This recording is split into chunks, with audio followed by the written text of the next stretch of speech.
What's up YouTube? Thanks for hitting us here at Electric Geek. I'm Andy and today we're going to be unboxing and reviewing the latest 4K Steelbook edition of 2012's awesome Looper. Keep watching.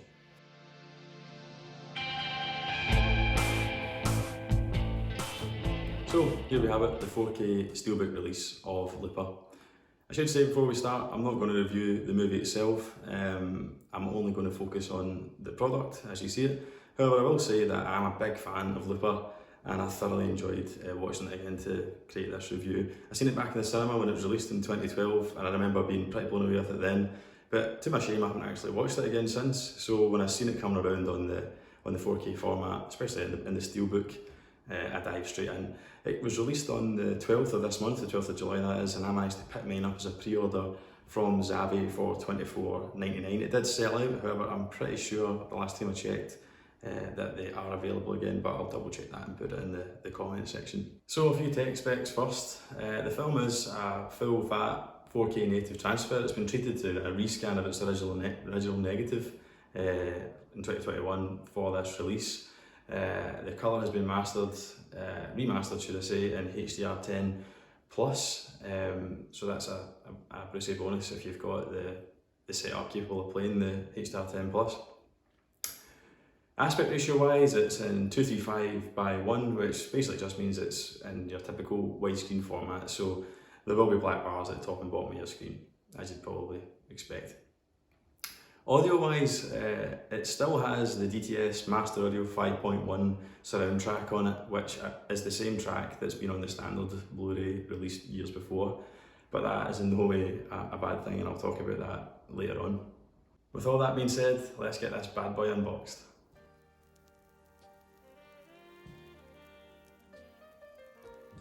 It's quite slick, I like the look of it initially. Neat spine, and it obviously comes with the 4K slip card to give you the specs on it. So let's get it unwrapped and see what it's like inside.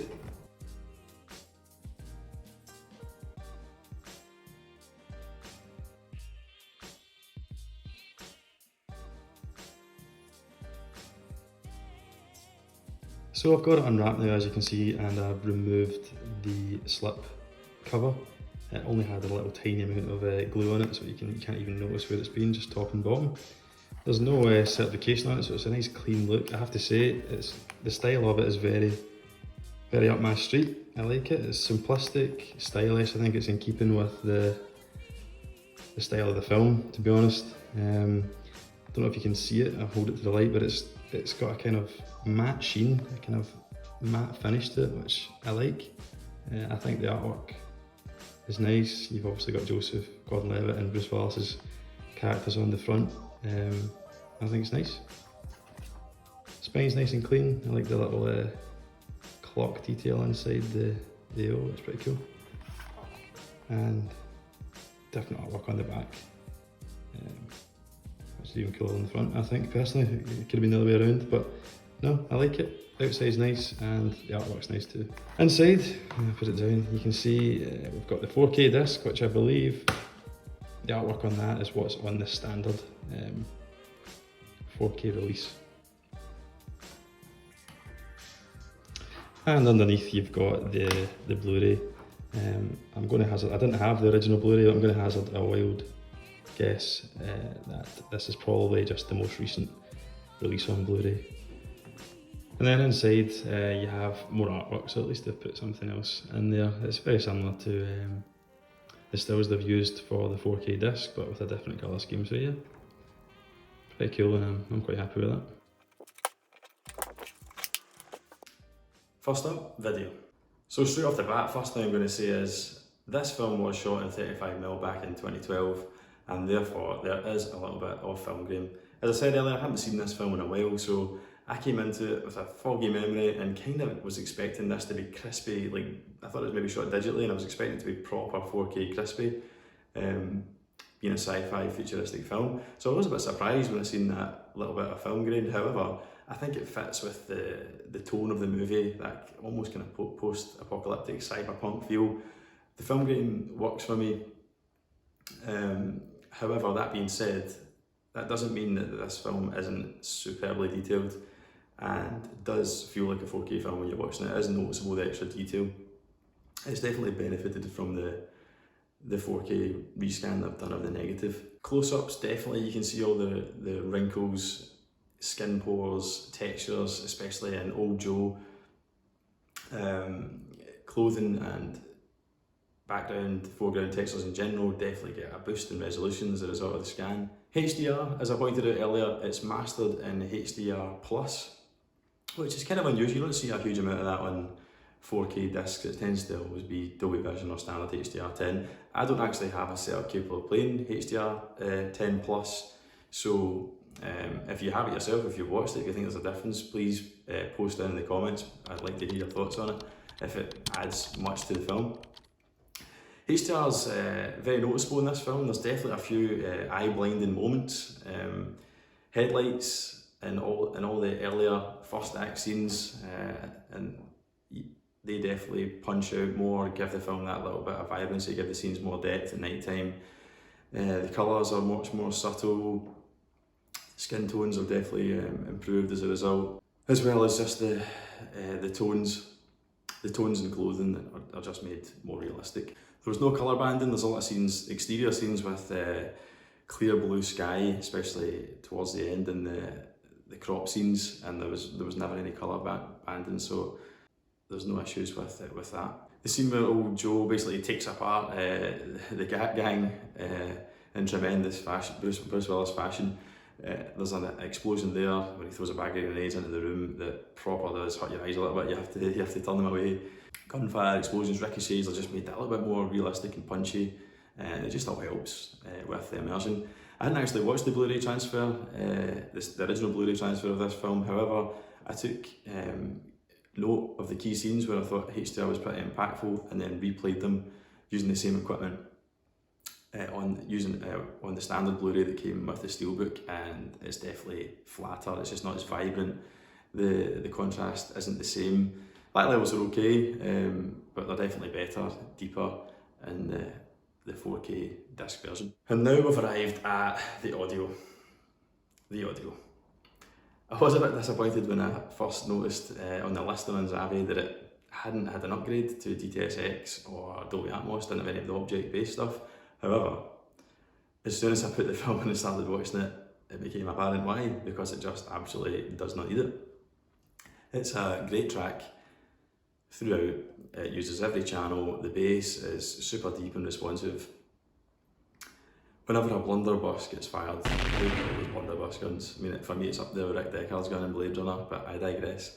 The blunderbuss, when you fire it, when you hear that getting fired, you think your loop's getting closed yourself. It always makes me a little bit uneasy whenever I hear one firing, and that to me is what it's all about. That's the immersion of the soundtrack, and it's brilliant all the way through. All gunfire is good, atmospherics are good, and the soundtrack by Nathan Johnson is awesome and really unique, and I kind of appreciated it more watching it again this time, because I was listening out for it more, obviously reviewing it, and it's really cool, and there's a cracking special feature on it which we'll talk about later. But yeah, full marks for the audio. You will not be disappointed, and when you start listening to it you'll realise why they didn't bother upgrading it to object-based stuff. So included with the special features is a director's commentary, and alongside Rian Johnson is Joseph Gordon-Levitt and Emily Blunt. So that's pretty decent because it's the main star power of the film. It's not just some guy from the art department or executive producer that you normally get. You also get 21 deleted scenes. Again, it's Rian Johnson that does the commentary on that, as well as the actor that plays Kid Blue, and they're pretty good, and their insight on them is pretty interesting. Also worth noting, which is quite unusual I think, is that all the bonus features come in a 4K resolution, which I think is a nice touch, because a lot of these 4K releases, they just fire out the old special features on the Blu-ray, and they're usually in HD, sometimes even in standard definition. So it's nice that the distributor has decided to upscale those and stick them on the 4K disc itself. So nice touch.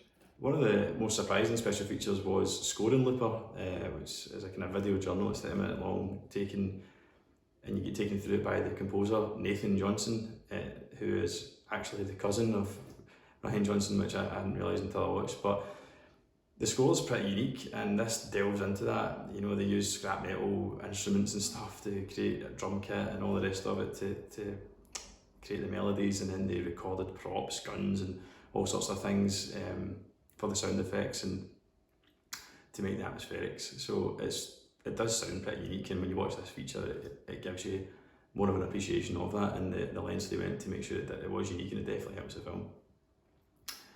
So yeah, plenty there, good few hours of special features and all in 4K, so there's nothing to complain about on that front. So to summarise, I really didn't think I'd be given a 5 out of 5 review for my first ever 4K Steelbook review, but here I am giving it 5 out of 5.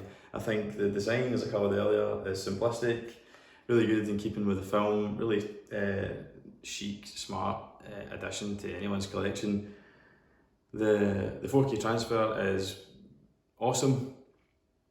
It's maybe not demo worthy, but it's definitely the best way to watch film. If you're a big fan of Looper, definitely go and get the 4K edition. Doesn't have to be Steelbook, but just get yourself that 4K disc, because it is an upgrade from the Blu-ray. If you haven't got around to getting it and you're thinking about diving in, if you didn't have a Blu-ray and you want to dive in, then by all means this is the time to sit down and watch it. Treat yourself to the 4K disc. It's definitely worth it. So yeah, Looper gets 5 out of 5, highly recommended from me. I hope you enjoyed the video. I hope it's helped make your mind up whether or not to take the plunge or not. I'll be doing more 4K reviews, Steelbook or otherwise, in the future. So if you like this video, hit that like button. If you want to see more, hit the subscribe button. And hit the comments up, give me some feedback, let me know I'm new to all this. This is a hobby of mine that I'm throwing out there for the world, so I'm enjoying doing it. I hope you guys are enjoying watching it. Again, this is Electric Geek channel, I'm Andy, it's been a blast, and I'll see you in the next video.